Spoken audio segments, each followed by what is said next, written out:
Good morning, praise the Lord. ઈશ્વરનો આભાર માનતા આવો આજના દિવસની પણ શુભ શરૂઆત કરતા પ્રભુનું વચન વાંચીએ તથા સાંભળીએ. બળવાન તથા હિંમતવાન થાઓ બીહોમાં, ને તેઓથી ભયભીત ન થાઓ, કેમ કે જે તારી સાથે જાય છે તે તો યહોવા તારો દેવ છે. તને તે છોડી દેશે નહીં ને તને તજી દેશે નહીં. પુનર્નિયમનું પુસ્તક તેનો 31મો અધ્યાય ને તેની 6ઠ્ઠી કલમ.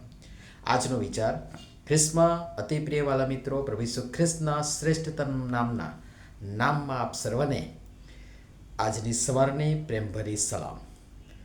સમસ્ત વિશ્વ ઉચાટભર્યા ભયગ્રસ્ત ભયંકર સમયમાંથી પસાર થયું અને થઈ રહ્યું છે, અને હજી એ પૂરો થયો નથી. ને જાણે માણસ એક બિહળમાંથી, મરણની છાયાની ખીણમાંથી પસાર થઈ રહ્યો હોય એવા અનુભવ તથા લાગણી સાથે જીવી રહ્યો છે. નિત નવા રોગો ને પ્રશ્નો ને મૂંઝારો ને સમસ્યાઓ ને વગેરેથી માણસ સતત ઘેરાયેલો અને એ બોજ તળે દબાયેલો છે. મરકી ને રોગો ને પ્રશ્નો, અવનવા પડકારો તો છે જ, પણ એની સાથે કેટલીક માનવ સર્જિત અને હાથે કરીને ઊભી કરેલી મોટી સમસ્યાઓ પણ મોં ફાડીને ઊભી છે. જેમ કે યુદ્ધ, પ્રદૂષણ, ભૂખમરો, ગરીબી, મોંઘવારી, અછત ચીજવસ્તુઓની અને આવું ઘણું બધું. પણ આ બધાની વચ્ચે આપણે આ નવા વર્ષમાં એટલે કે 2025માં પ્રવેશ કર્યો. પ્રભુનો આભાર માનીએ છીએ. આપણે નથી જાણતા કે 2024ની પેલે પાર એટલે કે 2025માં શું છે, કિંતુ આપણે એટલું તો ખાતરીપૂર્વક માનવું જોઈએ કે એ સર્વમાં, એ બધાની વચમાં આપણા ઈશ્વર આપણી સાથે છે. આપણે જોયું કે એ ઈશ્વર આપણી નબળાઈઓ, ભય, બીક, અનિશ્ચિતતાઓ અને મર્યાદાઓની વચ્ચે આપણી આગળ જાય છે. એ જ ઈશ્વર આજે પણ આપણને વચન આપે છે કે જે તારી સાથે જાય છે તે તો યહોવા તારો દેવ છે. બળવાન તથા હિંમતવાન થાવ બીહોમાં.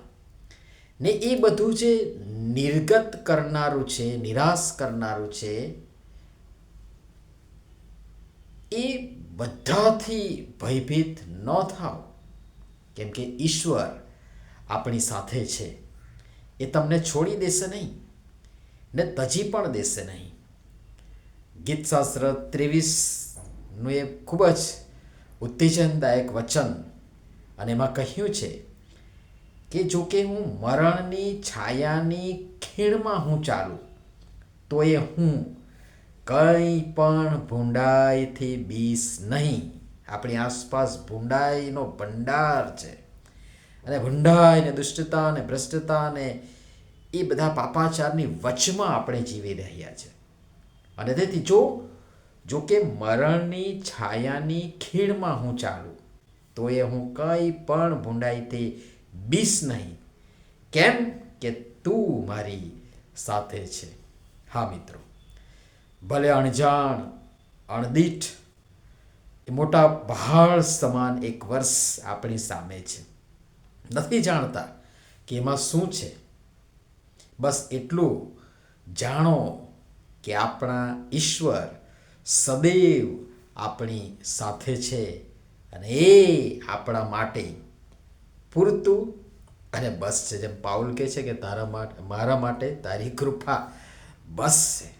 અને જ્યારે ઈશ્વર આપણી સાથે હોય તો બીજા કશાની જરૂર રહેતી નથી.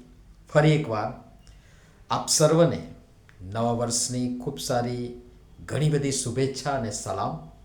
પ્રભુ આપ સર્વને ખૂબ સારું સ્વાસ્થ્ય પૂરું પાડે અને ખૂબ સારા આશીર્વાદો આ વર્ષમાં જે મારા તમારા પણ શ્રવણ માટે રાખી મૂક્યા છે એ તમને આપે, મોકલતા રહે, સંભાળ રાખે, સુરક્ષિત અને સલામત રાખે.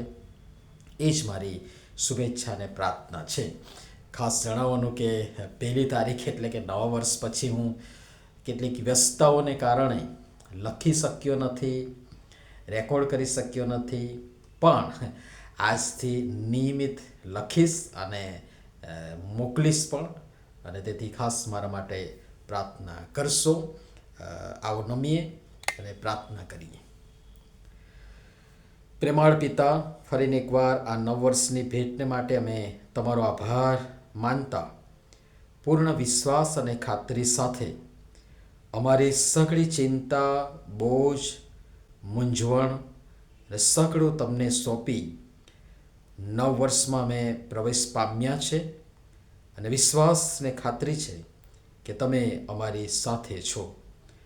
અમને પણ તમારી સાથે રહેવા, તમારા માર્ગમાં ચાલવા અને પ્રકાશના સંતાનોને ઘટે તેમ વર્તવા કૃપા કરી સહાય તથા મદદ કરો. પ્રભુ ઈસુના નામમાં આમેન. ધન્યવાદ.